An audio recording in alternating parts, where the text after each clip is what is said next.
Bonjour et bienvenue sur le plateau de l'émission Trade ou pas Trade, une émission entièrement consacrée à la bourse en général et au trading en particulier. Cette émission est aussi ce qu'on appelle un document à caractère promotionnel, car on y parlera des produits de bourse Société Générale. Alors vous l'avez compris, pour résumer, parler trading avec des traders que je vais vous présenter maintenant. Alors à ma droite, Marc Daguerre, vous êtes responsable fondateur de DT Expert, un bureau d'analyse sur l'analyse technique et sur les produits dérivés, en particulier les turbos. Exactement. Merci d'être avec nous. Bonjour Marc. Merci à vous. Bonjour. Jean-Luc Huissac, vous êtes fondateur et trader et formateur de l'Institut Perceval Finance. Merci d'être avec nous, Jean-Louis. Et bonjour. Dorian Abadi, vous êtes analyste chez Meilleur Taux Placement. Bonjour. Merci d'être avec nous. Bonjour. Merci à vous. Et là, Gézékel, vous êtes vendeuse produits de bourse, Société Générale. Merci d'être avec nous. Bonjour. Alors, on commence tout de suite avec la rubrique On refait la semaine. Maintenant.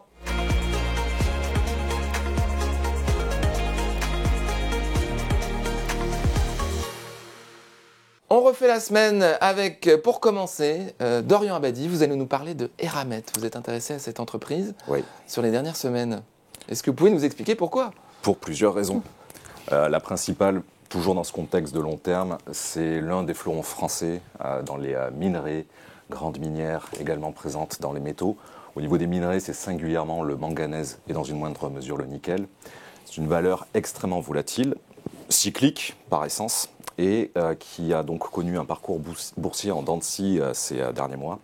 En réalité, c'est une valeur pour laquelle nos abonnés chez Meilleur Taux Placement sont assez habitués, parce qu'on l'avait déjà recommandé à l'achat dans un premier temps à 62,50 € avec un objectif à 150 €, qui a été atteint d'ailleurs beaucoup plus vite que prévu, respectivement entre mai 2021 et mars 2022. D'accord, on ne le voit pas sur le graphique, c'était précédemment. C'est antérieur. Ouais. Et en fait, donc, au second semestre, on a eu une baisse des cours des matières premières et une explosion qu'on connaît bien sur l'énergie, qui est même le principal intrant pour une minière. C'est-à-dire que quand vous êtes une minière, vous avez besoin d'énormément d'énergie pour extraire les fameux minerais. Et concrètement, fin septembre, on est revenu à l'achat sur le titre, avec un point d'entrée supérieur à 80 €. On distingue principalement trois objectifs. On cherche évidemment à tabler sur un rebond de court, moyen à long terme. Premier objectif, donc 112,50, par extension 124,80. Et le troisième et dernier sur les 148,40. Donc quand on table sur une telle entreprise sur le long terme, en réalité, on se repose principalement sur les besoins de minerais au niveau de l'électrification, notamment dans l'électrique. Pour l'anecdote, d'ailleurs, on a eu hier le Parlement européen qui a enterré la voiture thermique à horizon 2035, c'était attendu.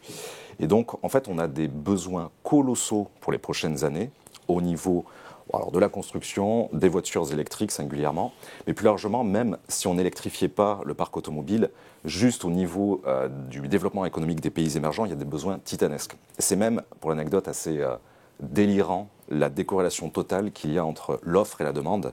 Pour la voiture électrique, sur certains minerais, les projections à horizon 2040, c'est x15, x30, x40 sur la production actuelle.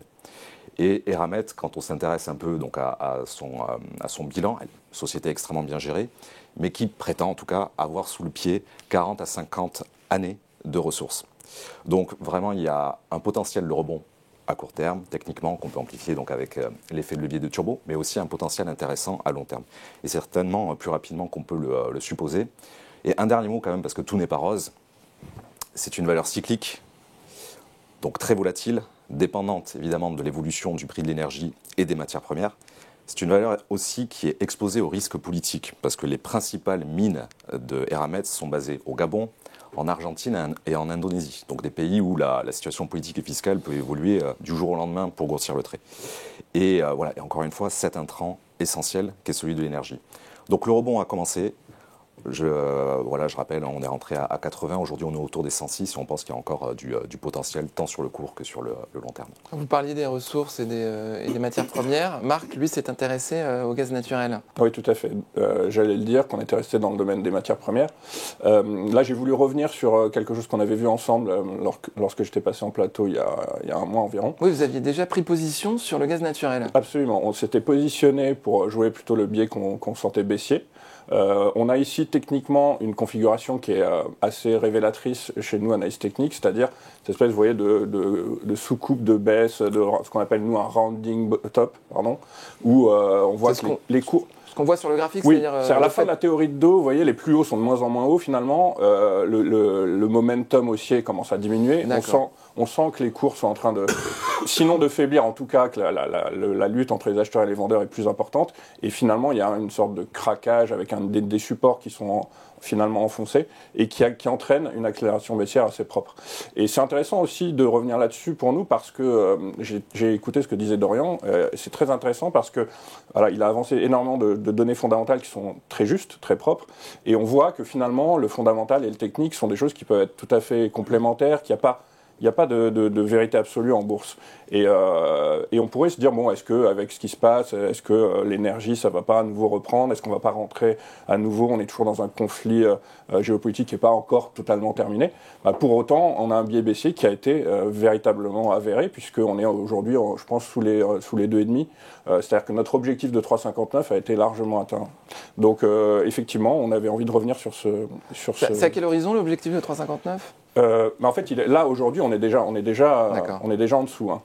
Et c'était, je pense qu'on s'était vu il y a un mois à peu près. Donc on était à 5,6, 5,7, et on est arrivé à 2,5, oui. Donc c'est descendu assez vite. Alors sortons de l'énergie là pour un instant. C'est vrai que c'est très important, hein, les coûts de production, etc.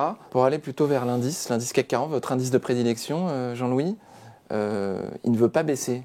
On reste sur des niveaux très élevés, malgré un environnement, vous allez nous l'expliquer, qui est quand même pas forcément l'environnement géopolitique n'est pas bon. Les relations entre la Chine et les USA se détériorent avec l'histoire du ballon. Donc les statistiques économiques sont toujours fortes, c'est-à-dire que on ne semble pas aller vers une désinflation telle qu'elle était imaginée il y a encore quelques semaines. Les banquiers centraux ont dit qu'ils allaient prendre des décisions sur la politique monétaire en fonction des statistiques, ce qui amène une spéculation extrêmement importante sur les marchés. Moi, je trouve que là, on atteint des niveaux de spéculation assez forts via les options. Hein. Vous savez qu'aux États-Unis, sur l'S&P 500, vous avez des options tous les jours. C'est les volumes qui... on voit sur les volumes, oui, et puis sur les mouvements que ça amène, si vous voulez, parce que si vous achetez une option, vous pouvez par exemple vendre le contrat à terme, etc. Vous êtes protégé, donc on voit qu'il y a beaucoup d'intérêt spéculatif sur ces marchés. Alors maintenant, il est difficile... Vous avez des signaux qui invalideraient cette résistance de l'indice ? Non, justement, pour l'instant... Non, mais des niveaux techniques, je veux dire. C'est 6 950, je n'ai pas changé. 6950. C'est le niveau à partir duquel moi j'envoie des warnings, si vous voulez, en disant voilà, j'arrête d'acheter, sauf cas particulier, mais j'arrête d'acheter les indices globalement et j'adopte une position plutôt neutre sur le marché. Donc, comment vous l'avez défini ce niveau de 6950 ? Alors, je l'ai défini il y a déjà un certain temps. Là, on voit qu'il se matérialise davantage dans le graphique que vous voyez là. Vous avez une période comme ça de 22 jours, on a quand même du mal à avancer. En règle générale, globalement, si vous voulez, quand vous avez un marché qui casse un plus bas sur, on va dire, 28 jours, entre 20 et 28 jours, ça envoie un signal de doute fort et de possible retournement de tendance. Il y a d'autres... Est-ce que la réciproque est vraie ? C'est-à-dire que s'il casse une résistance, c'est la même chose ? On avait travaillé dans les années 90 sur justement des statistiques comme ça, et on avait vu qu'à la hausse, c'était 18 jours, et à la baisse, c'était 23 jours. Ça, c'est intéressant. Vous avez mouliné... on avait mouliné. À l'époque, c'était avec des PC, je me souviens... Il fallait des sacrées machines à l'époque. C'était des trucs on va pas faire les vieux combattants. Et non, mais c'était intéressant parce que les indices se mettaient à la baisse sur une période plus longue. Il fallait plus de jours de baisse pour casser une tendance. Et après, la baisse va plus vite que la hausse. Et inversement, ça allait plus vite pour déclencher la hausse. Mais évidemment, la hausse est beaucoup plus graduelle. Oui. Voilà, très intéressant. Donc là, on ne bouge pas, la tendance reste la même si la cassure des 6950 n'est pas enfoncée. C'est ça. Et la prochaine fois qu'on se voit, on regardera justement... on fera le constat, comptez si sur nous. Si ce 6950 est cassé ou pas, et comment le marché va se comporter avec, je vous dis, beaucoup d'intérêt spéculatif, une difficulté à trouver des relais de conviction. Est-ce qu'on a le même phénomène sur les autres indices, alors européens ou américains ? En Europe, l'Eurostock, c'est pareil que le CAC. C'est la même chose. Le DAX aussi. Alors, Aux États-Unis, c'est un peu différent. Si vous voulez. C'est vrai que le SPI a sous-performé. Et donc, peut-être que c'est là qu'il y a du relais. D'ailleurs, c'est pour ça. On refait Ouais, référence, on en a parlé la dernière fois. Non, mais la dernière fois, j'avais proposé Microsoft parce que justement, je manquais d'idées sur les grosses valeurs européennes. Et donc, Microsoft, d'ailleurs, qui a cassé les 246, c'est un signal d'impulsion. Et elle est aujourd'hui à 275. Dans les 18 jours.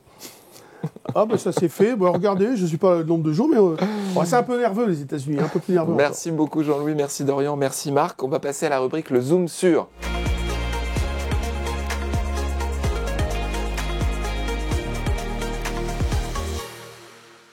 Le Zoom sur avec Léa Gézéquel, vendeuse produits de bourse Société Générale, qui va nous parler des différences du match entre les futurs et les turbos. Léa, c'est à vous. Oui, merci beaucoup. Alors, il y a quelques numéros, on avait parlé dans cette émission des différences entre les varants et les options. Donc, on va poursuivre sur cette lancée un petit peu finalement produits qui sont faits pour les particuliers avertis versus produits professionnels. Quelles sont les différences? Donc, aujourd'hui, turbo versus futur. Ces deux produits ont le même objectif, c'est-à-dire avoir une exposition linéaire aux variations du sous-jacent, mais avec de l'effet de levier. Donc c'est uniquement le cours du sous-jacent qui va déterminer le calcul du futur ou du turbo, mais avec un effet de levier qu'on va choisir. Donc ces produits ont le même objectif, mais pourtant ils ont des différences qui sont très importantes à maîtriser pour savoir vers quel produit s'orienter. Tout d'abord, leur origine. Donc les turbos sont émis par un établissement bancaire, en l'occurrence ici on parle des turbos Société Générale, quand les futurs sont animés par une place de marché. Donc c'est pas du tout la même origine, le même fondement. Animé ou proposé, parce que l'animation des courses, c'est des market makers, c'est des teneurs de marché. Exactement, mais leur origine est la place de marché. Ensuite, la liquidité. Quand on est sur un turbo, la liquidité est assurée par son émetteur, et donc à tout moment, dans les conditions normales de marché, vous pouvez acheter ou revendre le produit. Vous n'avez pas besoin d'attendre son échéance ou d'attendre qu'il y ait suffisamment d'intérêt sur la valeur. Contrairement aux futurs, qui eux sont complètement dépendants de l'intérêt qu'on peut avoir sur le marché professionnel entre les acheteurs et les vendeurs. Donc parfois ça peut être très liquide, à d'autres moments ça peut l'être beaucoup moins. L'accès à ces produits est aussi très différent, puisqu'aujourd'hui tous les courtiers globalement proposent l'accès aux produits de bourse, qui sont référencés notamment sur la Bourse de Paris, alors que sur les futurs, l'accès peut être très différent en fonction de l'intermédiaire financier que vous utilisez. Vous pouvez ne pas avoir du tout cet accès chez votre intermédiaire. Les produits de bourse sont à 0 € de frais de courtage chez Boursorama. Tout à fait. On en parlera un peu plus tard, mais les conditions tarifaires sont effectivement très différentes. Ensuite, le spread des produits. Donc le spread, je rappelle pour les néophytes, c'est l'écart entre le cours acheteur et le cours vendeur. Il est très standardisé pour les turbos, il l'est beaucoup moins sur les futurs, puisque ça va dépendre là aussi de l'offre et la demande qu'il va y avoir sur ce type de produit. La taille de contrat aussi est un élément de décision important, puisque les turbos, vous pouvez les acheter à l'unité pour des coûts très faibles, ça peut aller de quelques dizaines de centimes d'euros à quelques dizaines d'euros. Sur les futurs, on parle plus de quelques milliers d'euros, donc ce n'est pas le même type de portefeuille. C'est la caractéristique principale qui les différencie entre les deux. C'est-à-dire que vous avez d'un côté un produit qui est facile d'accès et avec une prime assez faible, alors que le futur, c'est quand même tout de suite 40 000 €. Disons que c'est accessible à beaucoup plus de portefeuilles. Il y a aussi un élément très important, c'est la maturité. Sur les turbos, vous pouvez faire le choix d'investir bien sûr sur un turbo avec une maturité, mais vous pouvez aussi avoir des turbos qui sont illimités. Il y a 4 types de turbos différents, on ne va pas rentrer dedans, mais 4 familles de turbos sans maturité. Donc pour des gens qui ont des convictions qui peuvent soit se prolonger, soit qui sont plutôt long terme à la base, sur un futur, vous allez forcément avoir une échéance, ce qui veut dire que si vous voulez prolonger votre position, il va falloir que vous reliez votre position, que vous la rouliez sur un contrat supérieur, ce qui potentiellement, bien sûr, peut engendrer des frais et des démarches, alors que sur des turbos illimités, vous avez, entre guillemets, le temps dans votre conviction, puisqu'il n'y a pas de maturité définie sur ces produits. Les sous-jacents aussi, c'est une différence très importante. Chez Société Générale, on propose plus de 800 sous-jacents qui sont répartis entre les actions, les indices, les taux, les devises.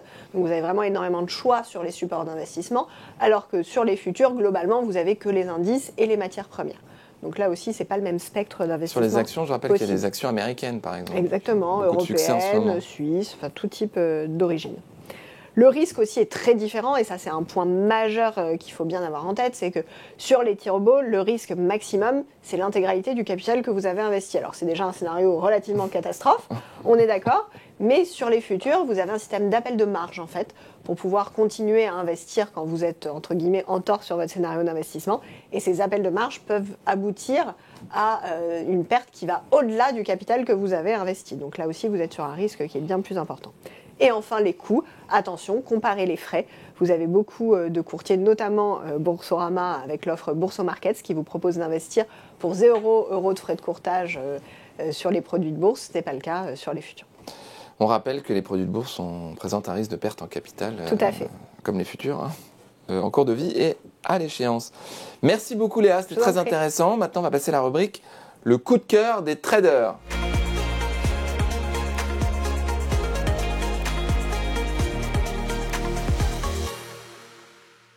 Le coup de cœur des traders, vous connaissez le principe, chacun de nos invités a 1 minute pour convaincre les deux autres. Les deux autres diront s'ils sont d'accord ou pas avec leur petite raquette de ping-pong verte ou rouge, pour dire s'ils sont d'accord ou pas sur le scénario qui leur est présenté.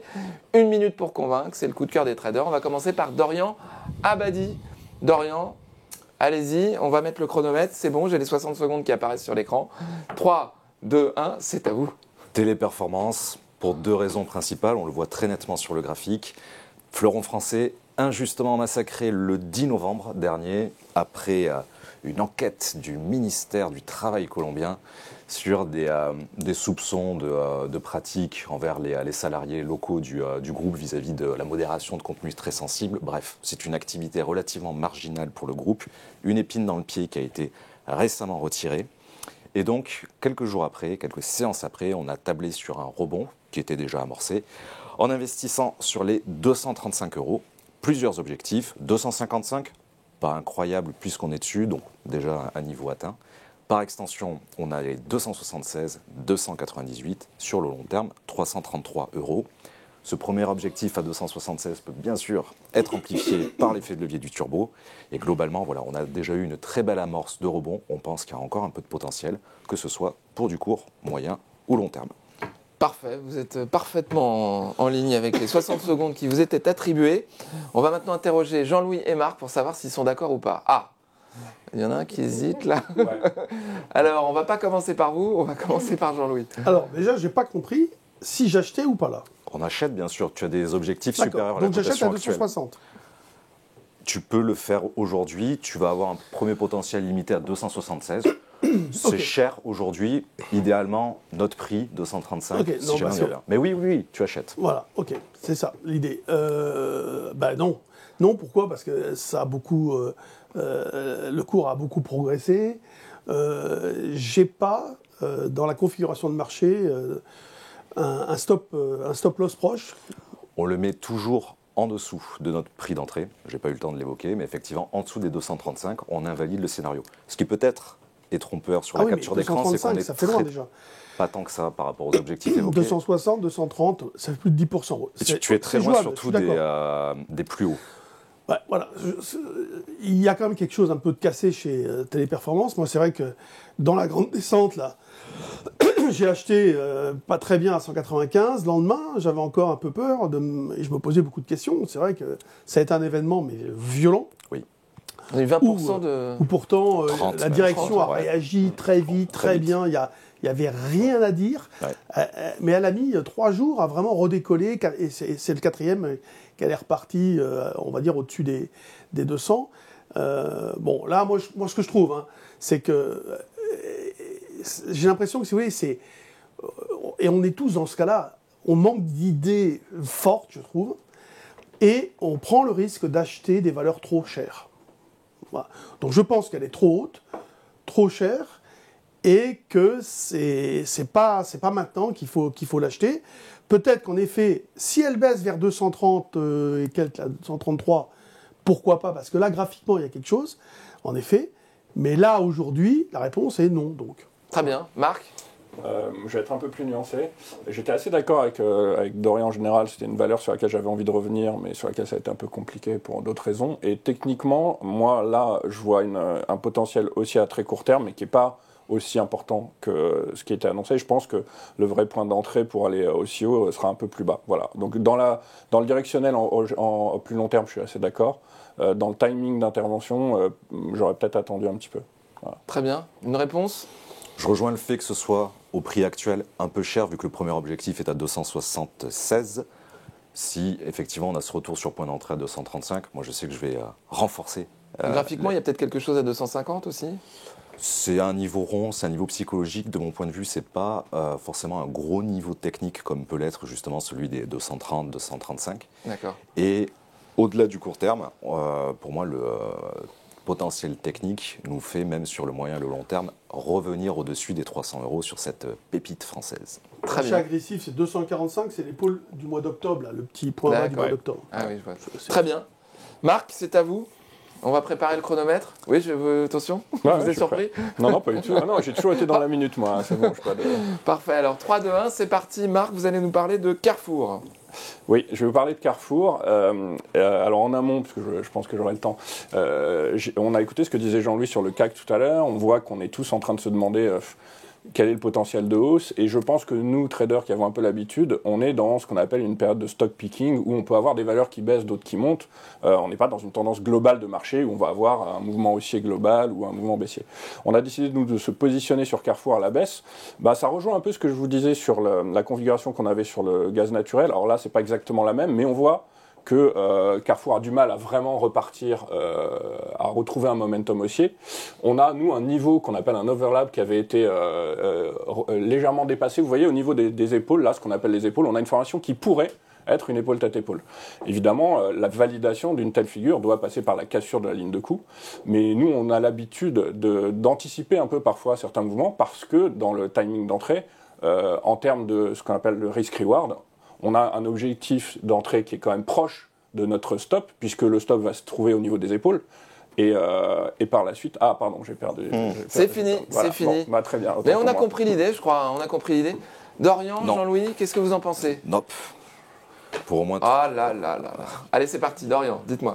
Pour 3 raisons principales, technique, fonda et structurelle. La technique, tu l'as dit, il y a visiblement donc une épaule, tête-épaule en cours de formation. Tu l'as dit aussi, il faut attendre normalement la ligne de couche. Je trouve que c'est très prématuré de l'anticiper à ce stade. La fonda, c'est les résultats exceptionnels qui ont été publiés hier au titre de 2022. Je crois qu'on a un résultat net à plus 7,5% sur un an. Malgré la crise, malgré l'inflation, résultat record pour Carrefour. Pour la grande distribution, un plus 7, Pour- c'est... Plus c'est 7,5 pour Carrefour sur le résultat net en 2022, à 1,21 milliard. Résultat exceptionnel. À l'ouverture, conséquence directe, ce matin, elle prend 5 ou 6%. Je me demande même si, graphiquement, ça ne remet pas en cause justement la construction de cette ETE. Et la structurelle... Le Théo, épaule, épaule, tête, épaule. épaule, hein, pardon, c'est pour nos téléspectateurs. Et la structurelle, enfin, c'est que c'est une valeur défensive. Alors, on est en gros, au moment où on enregistre, à 1,5 ou 2% du record historique du CAC. Donc, on peut craindre ou espérer, peu importe, que le CAC baisse dans les prochaines semaines. Imaginons qu'il baisse de 10%. Une défensive comme ça va, du fait de son bêta, perdre peut-être que 5 ou 6%. Donc, je trouve que c'est très risqué pour un potentiel de gain limité. Il y a mieux à faire ailleurs. Si on veut shorter le marché, si on veut investir à la baisse. Et donc, vous repartez avec votre valise, là. Ah non, mais moi, ça me va très bien. Ça très bien, parce que je reviendrai avec la même valise. Droit de réponse. Et juste... Ah, mais je vais le faire après. Jean-Louis, je Non, vous mais fais confiance. C'était pareil. En fait, je trouve que c'est un petit peu tarabiscoté d'aller chercher une rupture dans cette zone. Moi, j'aime les situations simples, claires, nettes. Aujourd'hui, on n'est pas dans la recherche absolue de vouloir faire quelque chose. On est dans le doute, dans la difficulté de ce marché qui a beaucoup monté, de valeurs en effet qui ont sous-performé.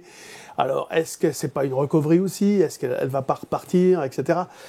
Je trouve qu'il y a mieux à faire ailleurs. C'est pas que j'ai pas envie de jouer le short, même si j'ai pas trop envie. C'est que je n'ai pas envie de prendre ce risque qui me semble pas rapport risque-bénéfice pas bon. Donc là-dessus, moi je préfère ne rien faire et attendre, voir si en effet ça sort par le haut ou alors par le bas, de l'épaule tête-épaule. Je trouve que la configuration n'est pas excellente sur le plan technique. Vous restez à l'écart. Marc, droit de réponse. Alors là, allez-y, hein, parce que... Ah non, pas du tout. Non, moi je laisserai le marché donner sa réponse. Et juste, je vais revenir sur une chose que Dorian a dit. Alors j'ai entendu donner beaucoup d'arguments. Il y a deux choses. Moi, Carrefour, ça fait longtemps que je la suis, cette valeur. Et à chaque fois qu'on croit qu'elle va avoir du potentiel, elle est dans un trend vraiment très mou, baissier, de très long terme. Et même malgré des résultats, des nouvelles, etc., elle n'a jamais réussi à reprendre le dessus, d'une part. Ensuite, les résultats en bourse, et ça, Dorian, je suis désolé, mais on le sait depuis longtemps, enfin moi en tout cas, je l'ai perçu, ce sont des impacts qui sont très ponctuel, en fait. C'est-à-dire qu'on peut prendre 8% en 2 jours ou perdre 8% en 2 jours, mais le 3e jour, 4e jour, ça n'a plus aucun impact. Le reste reprend le dessus. Donc effectivement, les résultats étaient bons. Et d'ailleurs, quand j'ai envoyé ma réponse à Léa, je ne savais pas encore les résultats, donc j'avais pris un risque, puisque il y a eu le délai. Mais malgré tout, je continue de penser, tant qu'on n'est pas passé au-dessus de mes niveaux de stop, qu'il y aura un potentiel baissier, et on verra la prochaine fois que je viendrai vous voir qui a eu raison. C'est intéressant ce que vous dites sur l'impact des résultats. Donc pour vous, c'est spontané, ponctuel. Oui, j'ai sorti un article. Il peut y avoir, ça c'est très intéressant. Il y a 2 choses qu'il faut vraiment savoir pour ceux qui nous écoutent sur les résultats. D'abord, le marché price le consensus. Parce que parfois, j'ai des clients un peu, j'allais dire, moins éduqués qui me disent « je ne comprends pas, les résultats sont catastrophiques, le titre prend 2%. » Bon, on attendait qu'ils soient extrêmement catastrophiques. Ou inversement, les résultats sont très bons, le titre perd 2%. Oui, mais on attendait à ce qu'ils soient excellents. Bon. Donc déjà, il faut savoir ça. Il ne faut pas avoir le réflexe de dire les résultats sont bons, je vais acheter la boîte, d'une part. Et d'autre part, de ce que j'ai vu, moi, régulièrement, j'ai vu parfois des résultats phénoménaux, même sur des entreprises comme Apple, etc., qui ont un impact très concret et très court terme, en fait, 1-2 jours. Et je pense que demain, par exemple, si on regarde l'ouverture de Carrefour, je ne suis pas persuadé qu'elle reprenne 3% encore une nouvelle fois. Très intéressant. On va passer à Jean-Louis maintenant. Jean-Louis, vous allez nous parler de Korian. Oui. Et attendez, on va mettre le chronomètre et puis c'est parti. Merci beaucoup Marc. 3, 2, 1, c'est à vous Jean-Louis. Donc Korian, prise en charge de personnes dépendantes, il se développe en Espagne pas mal dans tout ce qui est mental. Alors là, je vous parlais de situation simple. Pour moi, c'est une situation simple. On est sur une zone support. Alors le secteur avec Orpea est complètement massacré. Ça spécule sur Orpea d'une manière incroyable, on pourrait en faire une émission d'ailleurs, dans l'attente de l'augmentation de capital. Là, c'est quand même une boîte qui est bien gérée, un peu comme Elena, le Noblage, et vous voyez, si vous voulez, qu'il y a une zone d'achat potentielle avec comme repère de rupture du scénario quelque chose de simple, c'est la zone basse, qui est très proche du court côté. Voilà. Donc, dans l'idée d'aller chercher quelque chose, j'ai préféré prendre une valeur comme ça, qui a un rendement de 3-4%. Et comme c'est volatile, il y a 17% de potentiel de hausse sur le premier objectif. Stop. Merci beaucoup Jean-Louis, c'est très clair, c'est simple comme vous le dites. Alors, on va voir si nos camarades sont d'accord avec vous. Alors, nous avons un stop ici et nous avons un go ici. Dorian, la parole est à vous. C'est pas cher, c'est sûr. Moi, tant que le secteur n'est pas complètement purgé de l'affaire Orpea, j'en reste extrêmement éloigné. J'aime bien dire que j'attrape pas un couteau quand il tombe. Alors certes, on est sur un support, mais je crains qu'il y ait à nouveau une dégringolade de l'ensemble du secteur, Orpea, Korian et les autres concurrents cotés au niveau européen. C'est une position, et on est là pour ça, évidemment spéculative. Je comprends bien l'argument technique et le potentiel, mais je préfère rester clairement à l'écart de ce secteur. Tant que c'est pas clarifié. Ouais. Marc. Oui, alors en termes de stratégie d'investissement, d'un point de vue fondamental, c'est très compliqué de se positionner sur ce secteur. On a cru Orpea mort et finalement, apparemment, l'État va intervenir d'une certaine manière. Donc ça va certainement relancer la machine d'une certaine manière. Et là, en tout cas, d'un point de vue stratégique, je trouve qu'on est sur des niveaux qui sont intéressants. Jean-Louis a identifié un support. Je ne dis pas qu'il aura forcément raison, mais je dis qu'en termes, nous, ce qu'on fait dans notre métier, c'est trouver des points d'entrée qui sont intelligents. Ce n'est pas forcément qu'on va avoir raison. Le marché a toujours raison, de toute façon, ce serait trop simple. Mais je pense que le potentiel là, de gain par rapport au niveau de stop qui n'est pas très éloigné, un peu comme ce que j'avais vu moi sur Carrefour, dans l'autre sens, je pense qu'il est intéressant et que ça ne me semble pas complètement aberrant. On verra par la suite ce que peut donner le secteur en général, comme l'a dit Dorian, qui est quand même assez touchy en ce moment, mais je crois que graphiquement parlant, c'est quelque chose qui me semble sensé. Voilà. Jean-Louis, un petit élément de réponse oui, sur mais en fait, secteur, oui, sur le fait de se positionner sur ce secteur-là. Sur le secteur, l'affaire Orpea, elle dure depuis des mois et des mois maintenant. Donc, c'est compliqué. Marseille, maintenant, ils ont trouvé des solutions. Mais après, l'augmentation de capital va se faire dans quelques mois, même, je crois que c'est pas tout de suite. Ouais. Et le cours théorique, je sais pas, on avait calculé 20 centimes, 30 centimes, enfin 16 milliards de titres, enfin une histoire de fou. Mais là, si vous voulez, l'idée, c'est d'avoir une conviction sur une valeur dans un secteur.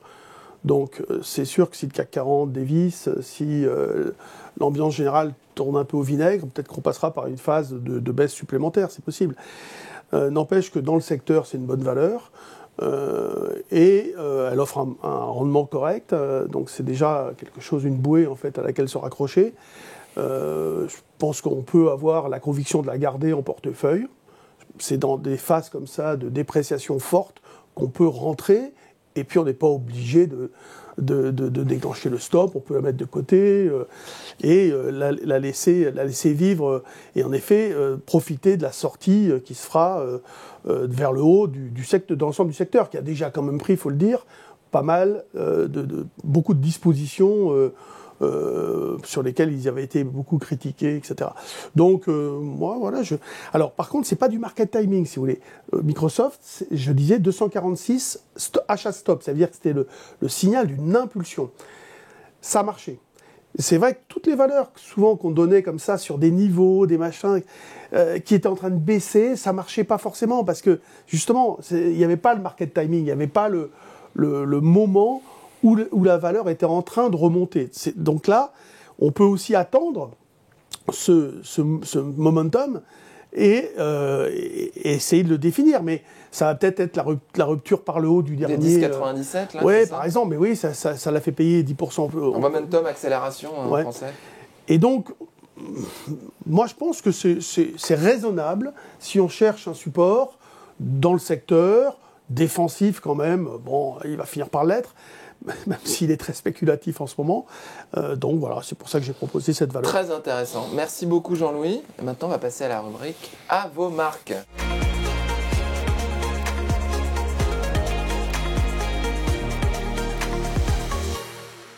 Rubrique à vos marques, le quiz, sur les indices cette fois. Alors un peu de discipline, là, je vois que vous êtes un peu... ça vous amuse cette rubrique, là, vous êtes en train d'être un peu dissipé. Alors on va commencer, Léa, c'est sur les indices cette fois. Oui, tout à fait. Alors on a des spécialistes des indices, là, on va voir s'ils sont forts. Vous les connaissez, mais un petit rappel ne vous fait jamais de mal. Donc on attend que j'ai fini d'énoncer les réponses possibles avant de buzzer. Première question, on y va. Jean-Louis, votre buzzer, mettez-le sur la table. Voilà. Parce que là, vous avez une technique particulière. Bon, on est un peu dissipé là. Allez-y, Léa. Allez, on envoie la première question. Quel indice européen n'est pas composé de 40 entreprises? Petit A, le CAC. Petit 2, le DAX. Petit 3, l'AEX. Tout le monde le sait. Moi, je crois que c'est Dorian. C'est Dorian. L'AEX. Effectivement. Bon. Il y avait un piège qui apparemment vous fait tous bien rire, mais peut-être que nos téléspectateurs sont tombés dedans. Le DAX, jusqu'en 2021, était composé de 30 valeurs. C'était le DAX 30, mais depuis 2021, ce n'est plus le DAX 30, c'est juste le DAX, mais il comprend 40 valeurs, tandis que l'indice hollandais, l'AEX, n'est composé que de 25 valeurs. Un point pour Dorian. Non, pour tout le monde. Non, pas pour tout le monde. Ah non, je ne suis pas d'accord. Non. J'ai entendu la sonnette de Dorian en premier. C'est plus une question de 0, culture, 0. c'est une question de rapidité maintenant. Je vous demande de vous taire. Il entend mieux Dorian. Moi, je savais que j'étais désavantage. Je vous demande de vous arrêter. Deuxième question. Est-ce qu'il peut citer les 25 valeurs de l'AX? Bien sûr, Ok. mais tout à l'heure, hors antenne. Deuxième question. Quel est le plus vieil indice au monde? Est-ce le FTSE, le Nikkei ou le Dow Jones? Marc. Le Dow Jones. Effectivement, c'est le plus vieil indice au monde, créé en 1896 par deux journalistes du Wall Street Financial News, Charles Dow et Edward Jones. Et le Dow Jones a la particularité d'être calculé sur une moyenne arithmétique des valeurs des actions qui le composent. Méthodologie controversée par rapport aux autres indices mondiaux. Alors que le DAX... On verra sur la prochaine question, merci. Un point pour Dorian, un point pour Marc, 0 pour Jean-Louis. Troisième question. Comment est calculée la pondération des entreprises du CAC 40 ? Est-ce proportionnellement à la capitalisation boursière, proportionnellement au nombre d'actions qui le composent ou proportionnellement au prix de l'action ? C'est Marc. Petit 1, proportionnellement à la capitalisation. Oui, effectivement, le CAC 40, comme de nombreux indices, est calculé avec la capitalisation boursière. Je vois Jean-Louis qui hoche la tête. Il y a néanmoins deux autres éléments à prendre en compte, en plus de la capitalisation qui est le socle. C'est le flottant. Ouais. Le flottant. Voilà. Et c'est pour ça que j'ai pas répondu, moi. Parce qu'il n'y avait aucune des vraies.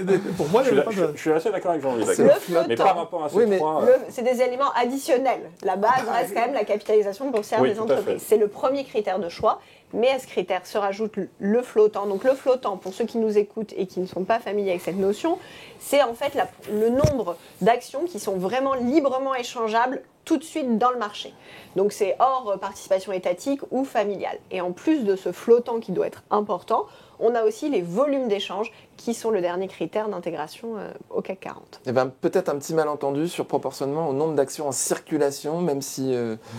La capitalisation, c'est le nombre d'actions en circulation multiplié par le cours de l'action. Très bien, écoutez, Marc a répondu correctement, c'est bien ça? Tout à fait. 2 points pour Marc, 1 point pour Dorian. Et on retient votre juste. Non, c'est pas grave. Hein. Non, mais on retient votre doute. Pour l'instant, tout le monde savait tout, quand même. On va voir si ça continue. On va voir si ça continue. 4e question. Quel indice réintègre les dividendes des entreprises qui le composent? Le DAX, le CAC 40 ou le S&P 500? Bah non. C'est Jean-Louis. C'est Jean-Louis. Bah, tu l'as fait avant. Tu l'as fait avant. Ah bon? C'est Jean-Louis. Bah, tout le monde le sait, DAX. Effectivement, donc sur les indices, vous avez 2 manières de calculer l'indice. Soit vous réintégrez les dividendes qui sont détachés par les composantes de l'indice. Dans ces cas-là, on parle d'un indice qui est total return. Ou alors, vous choisissez de détacher les dividendes qui sont détachés par les actions qui composent l'indice, comme on a sur le CAC 40 ou sur le S&P. À savoir quand même que tous les indices qui sont price return, donc sans dividendes, ont aussi en général une version total return qui calcule leur cours avec réintégration des dividendes pour pouvoir comparer plus facilement des indices les uns les autres. On ajoutera que le DAX fait figure d'exception. Oui, exactement. Oui, C'est ce que absolument. je voulais dire. Et c'est que quand on compare la performance du DAX et du CAC, on n'a pas à rougir, même si le DAX est Non. bien au-dessus, C'est parce pour qu'il ça qu'on y a une calcule aussi, réintégration de tous les Le dividendes DAX, depuis quand vous toujours. intégrez des dividendes, en fait, vous faites l'indice d'un portefeuille. À 3% par an pendant Un 30 ans, ça fait portefeuille beaucoup. a les dividendes, et donc le DAX, c'est le portefeuille. Le CAC 40, c'est la richesse représentée par la société. Donc, les sociétés. Donc, quand elles distribuent, cette richesse sort de la société pour aller vers l'actionnaire.